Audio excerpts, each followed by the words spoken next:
Estimada comunidade, hoje nós renovamos a nossa confiança no Espírito. Um Espírito que não abandona a gente, que Ele não deixa a gente numa mágoa inútil, mas Ele nos anima diante do futuro. Que a gente mantenha a ousadia, que a gente mantenha o amor e a leitura dos sinais dos tempos, sempre. Para iniciar o nosso culto, cantamos o primeiro hino, Pai de Amor. Pai de Amor.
Nós invocamos a presença do nome do Senhor. Em nome do Pai, do Filho e do Espírito Santo. Amém.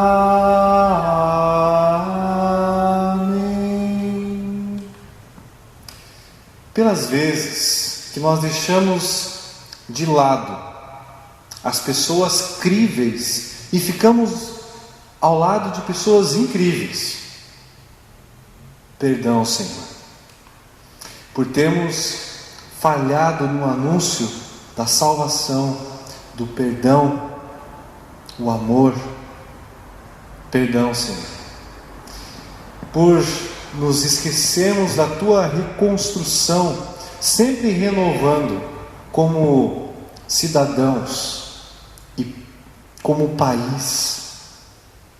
Pedimos perdão, Senhor, para superar as relutâncias do modo de denunciar, de anunciar e atuar pela Tua salvação. Perdão, Senhor. Tem piedade de nós. tem piedade de nós. Essa é a confissão, uma confissão de pecados. Já que a gente confessou, nós afirmamos e confiamos nas palavras da primeira carta de João, capítulo 1, versículo 9, que diz assim: se confessarmos os nossos pecados, Ele é fiel e justo para nos perdoar os pecados e nos purificar de toda a injustiça. Irmão, irmã, todos os pecados estão perdoados. Em nome do Pai, e do Filho, e do Espírito Santo. Amém. Nós vamos orar a oração do dia.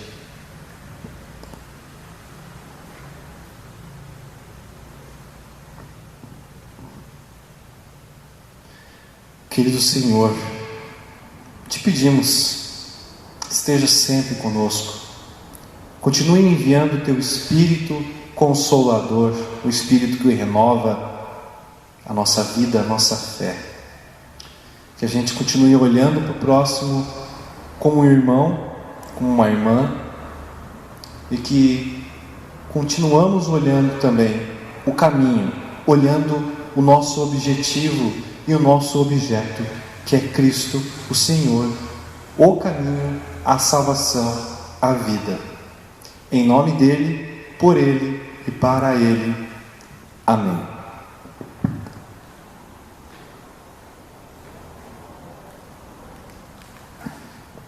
O salmo para o dia de hoje, o salmo 25, nós vamos fazer ele daquela forma que a gente costuma fazer. O versículo ímpar, o oficiante vai fazer a leitura, e o versículo par, você de casa pode responder, vai ser respondido pela congregação, pela comunidade.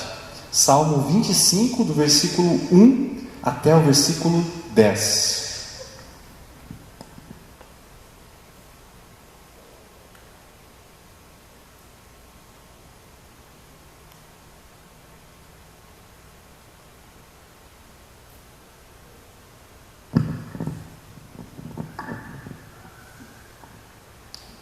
Está escrito assim: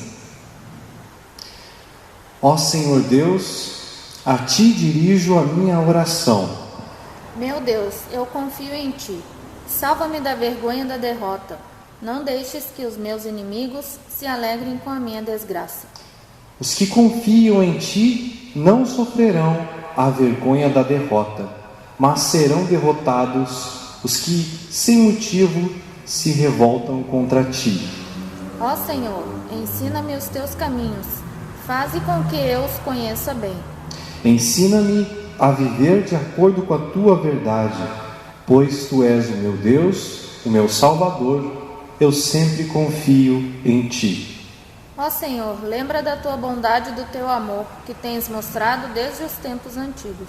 Esquece os pecados e os erros da minha mocidade.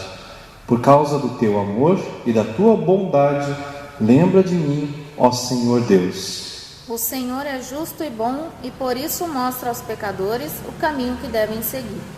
Deus guia os humildes no caminho certo e lhes ensina a sua vontade. Ele é fiel e com amor guia todos os que são fiéis à sua aliança e que obedecem aos seus mandamentos. Até aqui, a Escritura Sagrada.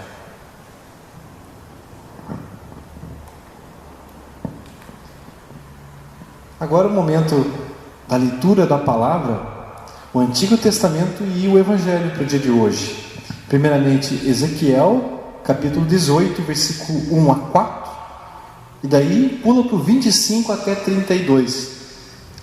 E depois, Mateus, capítulo 21, do versículo 23 até o versículo 32. A leitura de hoje vai ser conduzida, vai ser feita pela irmã Erci Paim Oswald. Vamos ouvir a palavra do Senhor.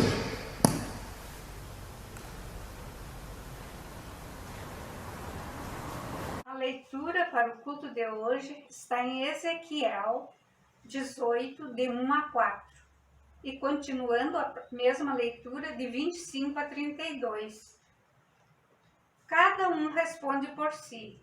O Senhor me disse o seguinte: por que será que na terra de Israel o povo vive repetindo o ditado que diz: os pais comeram uvas verdes, mas foram os dentes dos filhos que ficaram ásperos? Juro pela minha vida, diz o Senhor Deus, que vocês nunca mais repetirão esse ditado em Israel, pois a vida de todas as pessoas pertencem a mim. Tanto a vida do pai quanto a vida do filho são minhas. A pessoa que pecar é que morre. Continuando a leitura. Mas vocês dizem: o que o Senhor faz está certo? Escutem aqui, israelitas. Vocês pensam que o meu modo de fazer as coisas não está certo, pois o modo de vocês é que não está. Quando um homem direito para de fazer o bem e começa a fazer o mal, então morre. Ele morre por causa do mal que praticou. Quando um homem mau para de fazer e faz o que é certo e bom, ele salvou a sua vida. Ele compreendeu o que estava fazendo e deixou de pecar. Por isso é certo que ele não vai morrer, mas continuará a viver. E vocês, israelitas, dizem: o que o Senhor faz não está certo. Mas penso que o meu modo de fazer as coisas não está certo, não é? Pois é o modo de vocês que não está. Agora, eu, o Senhor Deus, estou dizendo a vocês, israelitas, que vou julgar cada um pelo que tem feito. Arrependam-se de todo o mal que estão praticando e não deixem que os seus pecados os destruam. Abandonem todo o mal que vem fazendo e criem dentro de vocês mesmos um coração novo e uma mente nova. Israelitas, por que vocês querem morrer? Eu não quero que ninguém morra, diz o Senhor Deus. Portanto, parem de pecar e vivam. O Santo Evangelho é Mateus 21 a 23, de 23 a 32. A autoridade de Jesus. Jesus chegou ao templo e, quando já estava ensinando, alguns dos sacerdotes, alguns líderes judeus chegaram perto dele e perguntaram: com que autoridade você faz essas coisas? Quem lhe deu essa autoridade? Jesus respondeu: eu também vou fazer uma pergunta a vocês. Se me derem a resposta certa, eu direi com que autoridade faço essas coisas. Respondam: quem deu autoridade a João a batizar? Foi Deus ou foram pessoas? Aí eles começaram a dizer uns aos outros: se dissermos que foi Deus, ele vai perguntar: então por que vocês não creram em João? Mas se dissermos que foram pessoas, temos medo do que o povo pode fazer, pois todos acham que João era profeta. Por isso, responder: não sabemos. Então eu também não digo com que autoridade faço essas coisas, Jesus disse. Jesus continuou: e o que é que vocês acham disto? Certo homem tinha 2 filhos. Ele foi falar com o mais velho e disse: filho, hoje você vai trabalhar na minha plantação de uvas. Ele respondeu: eu não quero ir. Mas depois mudou de ideia e foi. O pai foi e deu ao outro filho a mesma ordem e este disse: sim, senhor. Mas depois não foi. Qual deles é que o pai queria? Perguntou Jesus. E eles responderam: o filho mais velho. Então Jesus disse a eles: eu afirmo a vocês que isto é verdade. Os cobradores de impostos e as prostitutas estão entrando no reino de Deus antes de vocês.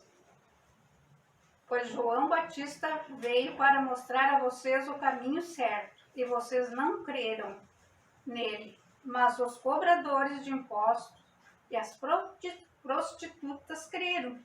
Porém, mesmo tendo visto isso, vocês não se arrependeram e não creram nele.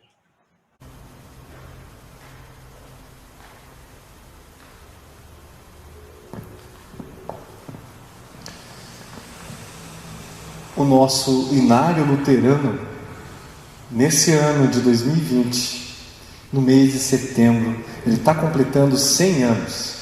100 anos não é para muitos, é para poucos, né? Um Inário de 100 anos. E a gente está sempre relembrando ele, de vez em quando a gente coloca uma música ou dois hinos desse Inário também. E hoje a gente vai colocar uma música muito linda, muito bonita, e ela foi gravada para esse momento, para essas celebrações. O nome do hino é Entoa, ó Grei Remida, é o hino 171 do Inário Luterano. Vamos ouvir, quem souber a letra, quem tiver o seu Inário também, canta junto. Entoa, ó Grei Remida.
Ok, estamos no fundo do poço, por causa do negacionismo das nossas lideranças, estamos na pior condição do mundo. Essa poderia ser a frase de impacto no início da mensagem de hoje. Coisa que o profeta Ezequiel poderia falar. Mas não. Como a história do povo de Deus é de altos e baixos, assim como a história de toda a humanidade, assim como a nossa história hoje, em 2020, a pregação será também com variações. Através de tópicos, nós vamos fazer uma aproximação da leitura do passado com a leitura dos nossos dias.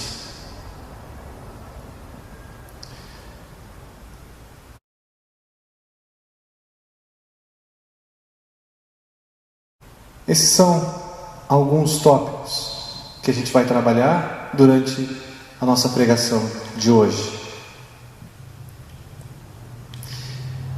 Percebam que as palavras com os conteúdos dos tópicos acabaram formando ondas altas e baixas. E é por aí que a gente vai caminhar, em altos e baixos.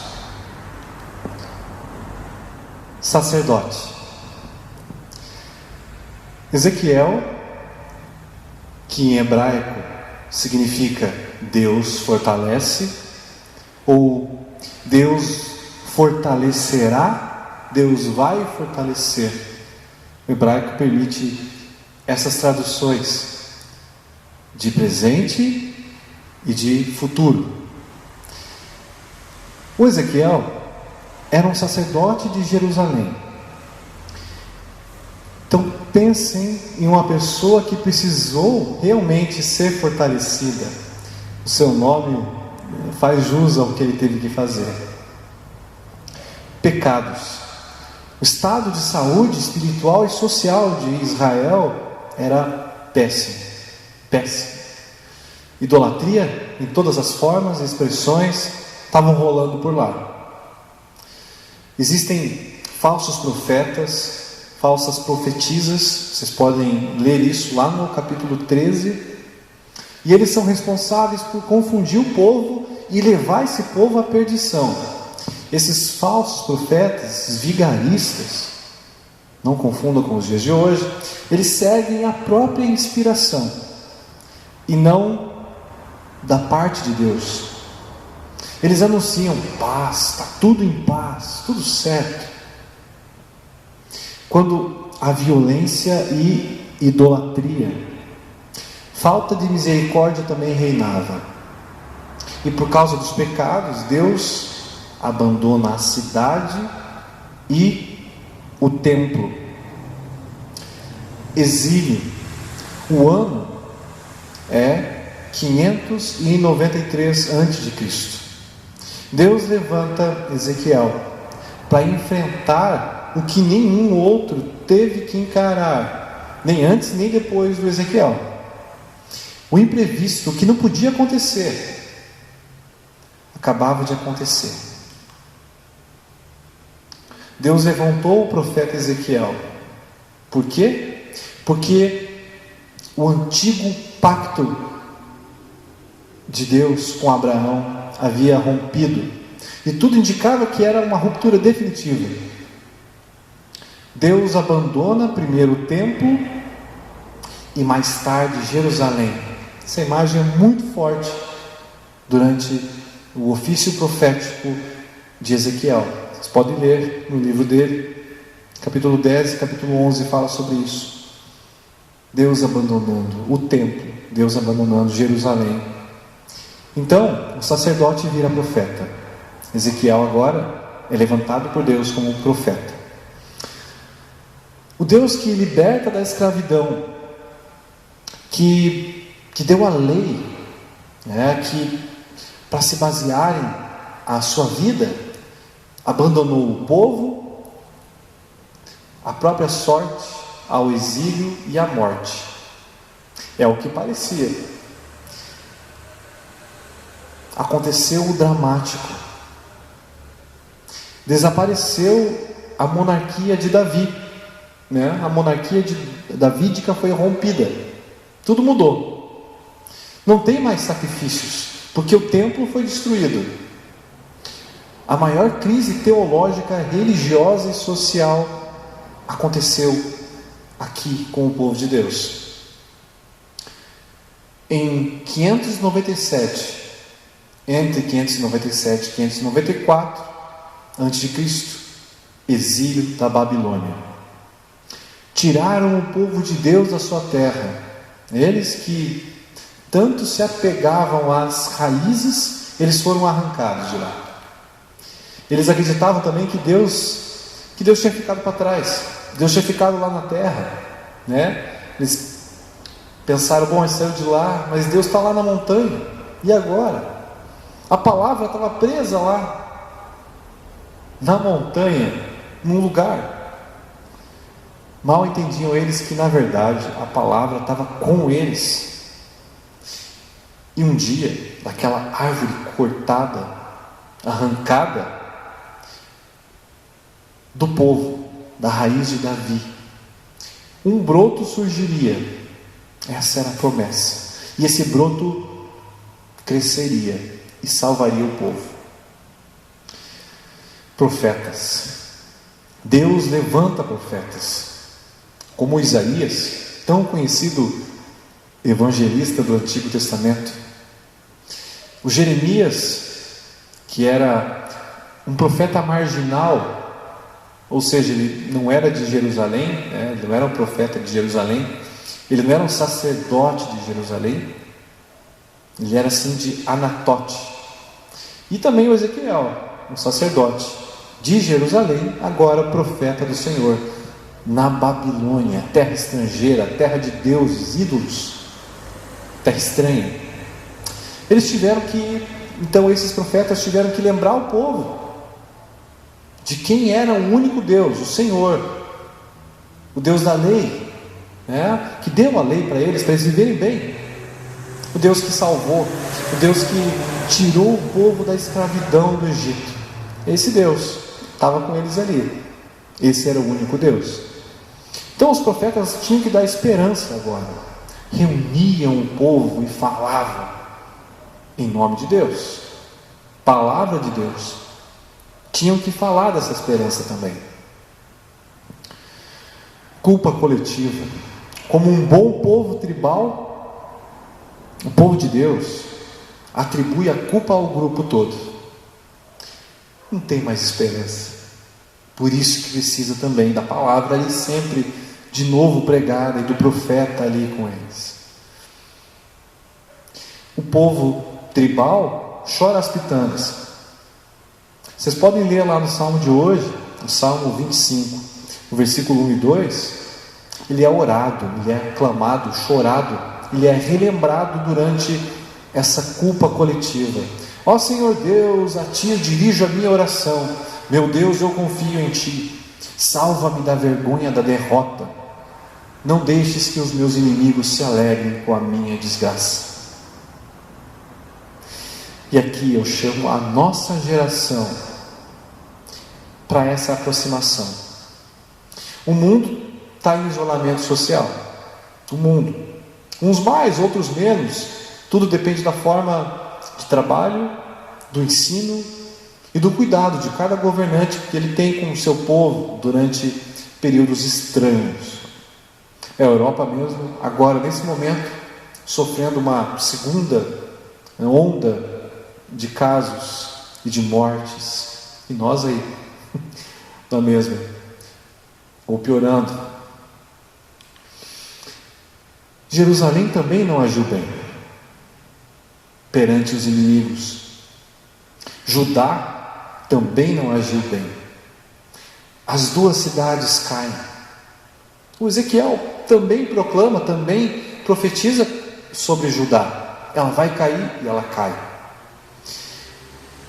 As duas caem por causa da sua idolatria, do falso culto, da imoralidade, enfim. Os líderes que corrompem o povo também, os sacerdotes, os reis. Os reis e os sacerdotes não cuidaram como deveria do povo de Deus. Então, a culpa coletiva se abate ali. E além de não saber bem o que fazer, ficam como baratas tontas. O povo de Deus lamenta, chora, geme. O povo de Deus clama. Aí vem o arrependimento. Salmo 25, versículo 7. Esquece os meus pecados e os erros da minha mocidade. Olha como entra aqui. Vejam como as coisas são de novo relembradas, rememoradas, clamadas de novo. Tudo se repete, nada de novo. Por causa do teu amor e da tua bondade, lembra de mim, ó Senhor Deus. Quanto esse povo clamou durante os dias, os meses, os anos.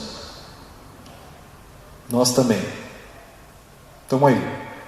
Estamos clamando, aguardando, por causa da necessidade, arriscando, às vezes por negligência, falta de educação mesmo, arriscando mais do que devia também. Enfim, vivendo a vida na medida do possível, da melhor maneira possível, mas ainda assim com saudade de uma época que era melhor. Era melhor, como era bom. Será? Que deveria ter sido melhor aproveitada? Isso sim. Passamos. Culpa dos antigos. Ezequiel proclama: o Senhor me disse o seguinte. O Senhor me disse o seguinte. Então, eles faltam. O que o povo anda comentando? Por que será que na terra de Israel o povo vive repetindo o ditado que diz: os pais comeram uvas verdes, mas foram os dentes dos filhos que ficaram ásperos? Por que será? Quer dizer que os filhos recebem a punição pelo que os pais fazem? Essa é a pergunta ali. Essa é a questão. Esse é o choro deles, apontando o dedo para quem estava anterior, quem estava aí fazendo, praticando, né? E o Jeremias, o profeta, ele usa as mesmas palavras, exatamente do jeito que a gente ouviu aqui agora. Só que ele anuncia uma coisa para o futuro, para a vida eterna, o fim disso aí. Ninguém mais vai falar isso aí. O Jeremias vai um pouco além, né? Ninguém mais vai falar. É o fim da punição coletiva. Claro que a situação não era boa, nada boa. Só que isso não dá o direito de fugir das responsabilidades. Certo que a culpa dos maiores traumas de crianças e adolescentes muitas vezes é do pai, da mãe, do tio, da tia, do avô, da avó, de quem cuida. Estou dizendo aqui em todos os sentidos, a maioria das vezes. Mas isentar o que a gente vai fazer daqui para frente com o que a gente tem, o que a gente pode fazer, só colocar a culpa nos antigos não vai resolver nada. Esse é o caso aqui. A própria palavra mostra isso. Da natureza, o que a gente vai fazer hoje? O que você vai dar para o teu filho e para a tua filha? O que você vai deixar para ela e para ele? O que eu vou deixar para minha filha? O que a gente vai fazer para deixar uma natureza para eles? Para que eles tenham um bom ar para respirar e água para beber, de graça. Tem que cuidar também das zoonoses, que é, cuidar da natureza, da forma que ela é preservada, para não surgir vírus ainda piores, mais perigosos que esses que estão por aí, que vieram até agora. O povo de Deus tem que cuidar daquilo que Deus deu, daquilo que Deus mantém. Nós somos mordomos das coisas, dos bens que o Senhor dá. Isso tem a ver com a nossa pátria, tem a ver com a nossa terra. Dominar, né? O domínio que Deus quer que a gente tenha não é um domínio de opressão, é um domínio de mordomia, de servir. Então o povo de Deus de todos os tempos, a gente sempre tem que novamente relembrar o quê? Eduque a criança no caminho que deve andar, e até o fim da vida não se desviará dele. Provérbios 22, versículo 6. A gente fala tanto desse provérbio, né? Eu já ouvi tantas vezes, em tantas situações, tantos contextos, mas se não ensinar com amor, com cuidado, com exemplo, principalmente com exemplo, realmente a gente acaba dando motivo para a culpa. E não dá para ficar culpando Deus, como o povo falou ali no versículo 25. O que o Senhor faz não está certo. O povo está dizendo que o que o Senhor faz não está certo. É mole? Vamos para o próximo. Culpa individual. Deus chama para conversar ali o povo, a sério, e explica para eles e para nós hoje: quando o homem direito para de fazer o bem e começa a fazer o mal, e então morre, ele morre por causa do mal que ele praticou. Ele morre pela causa daquilo que ele fez. Meteu fogo na floresta, quando as nuvens chegam por aqui, ou morreu intoxicado, a culpa é do ser humano, do homem e da mulher que botou fogo na floresta, não é de Deus. Vejam uma grande diferença. Não apontem o dedo para Deus. Mas também, quando um homem mau para de pecar e faz o que é certo e bom, versículo 27, ele salvou a sua vida. E a gente pode puxar aqui também uma relação do que Jesus traz ali na história de hoje do Evangelho. Certo homem tinha 2 filhos.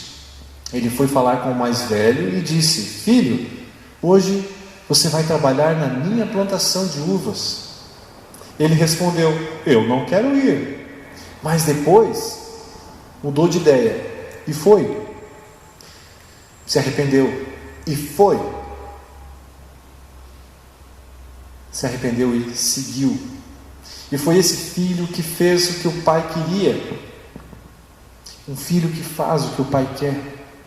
Jesus usa comparação para dizer para todos o seguinte: creia em mim hoje, não importa o passado, creia em mim hoje. Eu estou aqui, toca em mim, creia em mim. Mesmo que tudo diga o contrário, creia em mim. Esquece o que o povo está falando. Lê o que eu falei, veja o que eu fiz, creia. E no fim você será o filho que faz a vontade do Pai. Abandonem todo o mal que vem fazendo. Versículo 31.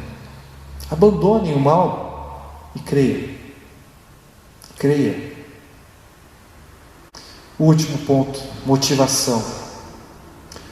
Trazendo esse último tópico, a gente busca a palavra que diz o seguinte: Deus diz: eu não quero que ninguém morra. Deus não quer a morte de ninguém.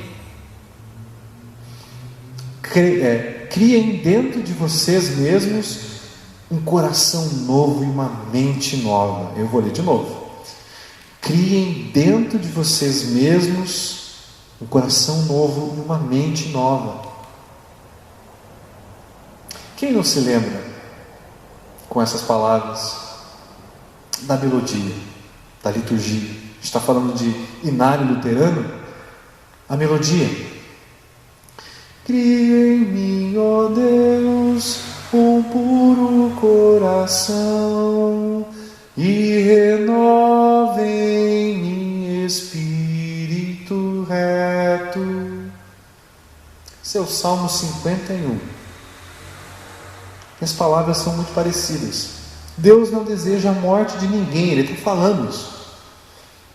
Ele não deseja a morte eterna, e sim, Ele quer salvar a todos. Ele quer salvar todo mundo. A morte de Jesus é para todos. A justificação, ou seja, você é justo porque eu estou falando que você é, não porque você corresponde a isso. Está salvo, creia. Deus quer isso para todo mundo. Ele quer tanto que Ele desce ao mundo dos mortos para nos resgatar. Redentor, a obra da redenção. Ponto importante: a gente sozinho não consegue se arrepender. A gente não consegue ter fé. A gente não consegue crer. Parece básico, mas é sempre bom lembrar.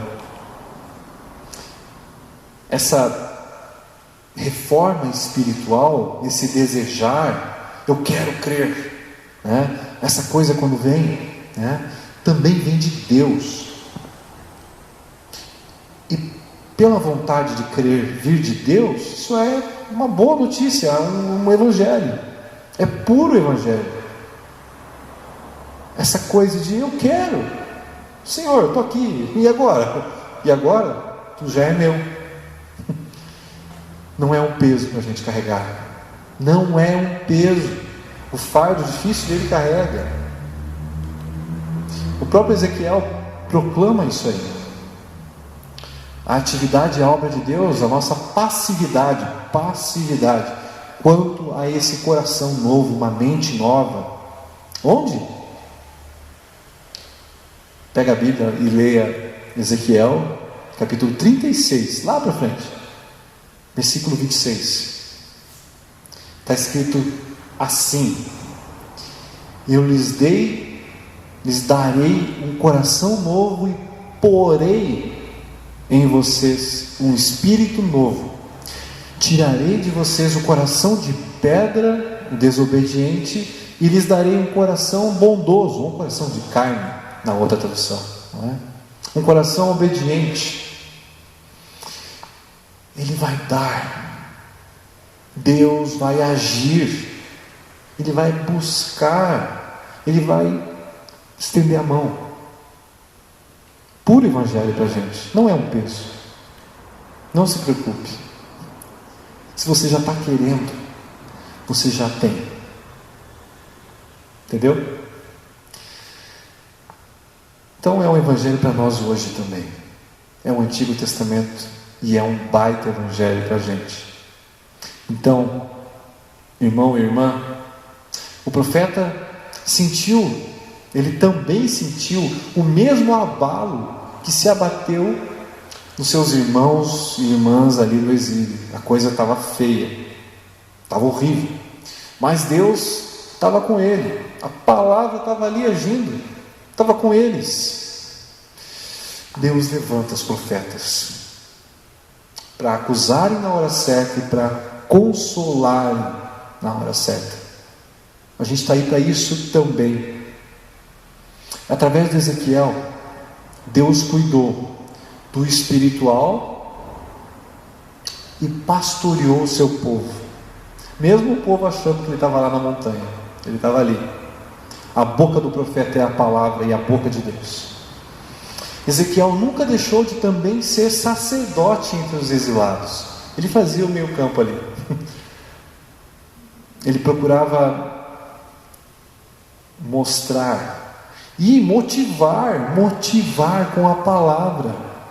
Vamos lá. Ele instruía o povo no cumprimento da vontade, da lei de Deus.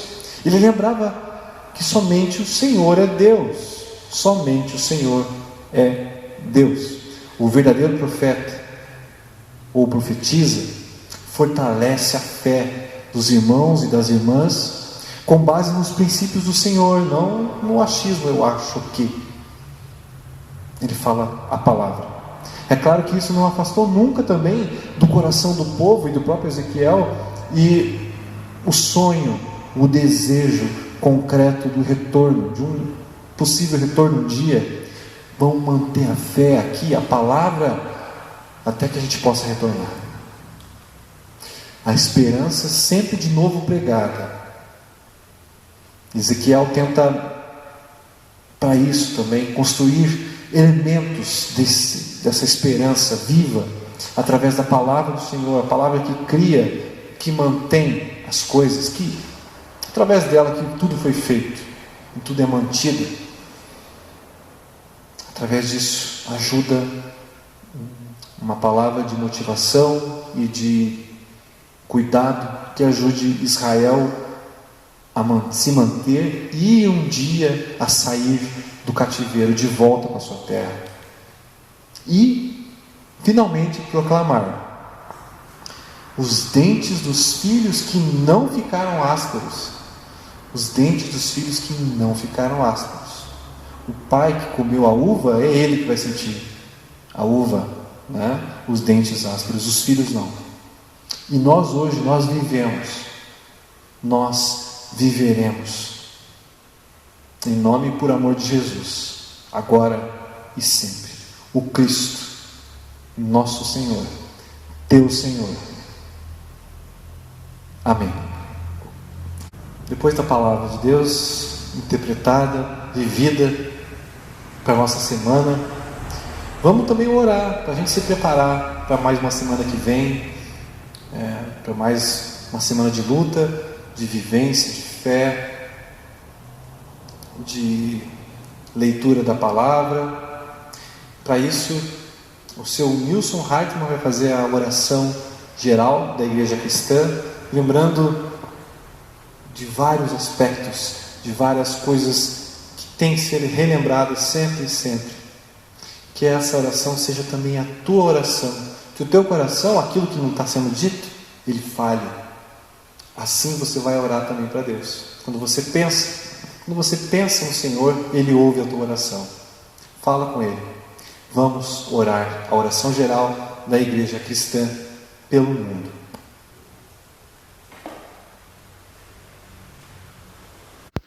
Bondoso Deus, humildemente chegamos à Tua presença em oração. Te louvamos porque és um Deus justo e misericordioso, que nos deste a vida e nos mantém com o Teu sustento físico e espiritual. Te agradecemos porque és um Deus que sempre nos perdoa e nos estende a mão quando fracassamos. Deus é paciente conosco, perdoa diariamente os nossos pecados, pelo seu amor. Com o mesmo amor que Deus nos cuida, possamos cuidar nossos irmãos.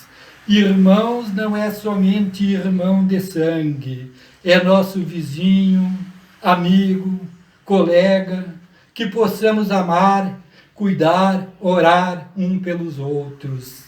Te pedimos, Senhor, aumenta a nossa fé, abre os nossos corações para acolhermos todos aqueles que te buscam.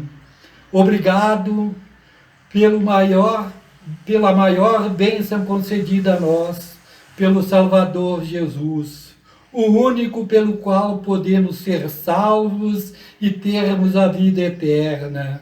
Obrigado, Senhor, por nos conceder mais bênçãos do que merecemos. Agradecemos pela Igreja que prega o Evangelho de Jesus Cristo. Proteja e defende a Tua Igreja de todos os perigos e tribulações. Fortalece a nós e os demais cristãos para que colocamos a nossa confiança exclusivamente na graça revelada em Cristo. Defende-nos de toda calamidade, proveniente de guerra, doenças contagiosas, fome, marginalidade, desempregos ou outro mal que possa nos afetar o nosso corpo. Senhor, tem misericórdia dos que sofrem, conforta todos os que passem por enfermidades e sofrimento. Envia o Teu Espírito Santo para fortalecer a nossa fé. Que Deus, em sua infinita bondade, guarda a todos nós para a vida eterna. Amém. Querido irmão e irmã, receba a certeza da presença de Deus na tua vida, no teu viver diário, do dia, da tarde e da noite. A bênção do Senhor. O Senhor os abençoe e os guarde. O Senhor os trate com bondade e misericórdia. O Senhor olhe para vocês com amor e lhes dê a paz. Amém. A todos e a todas uma boa e abençoada semana. Vão todos na paz e no amor de Deus, o nosso Senhor. Deus os guarde.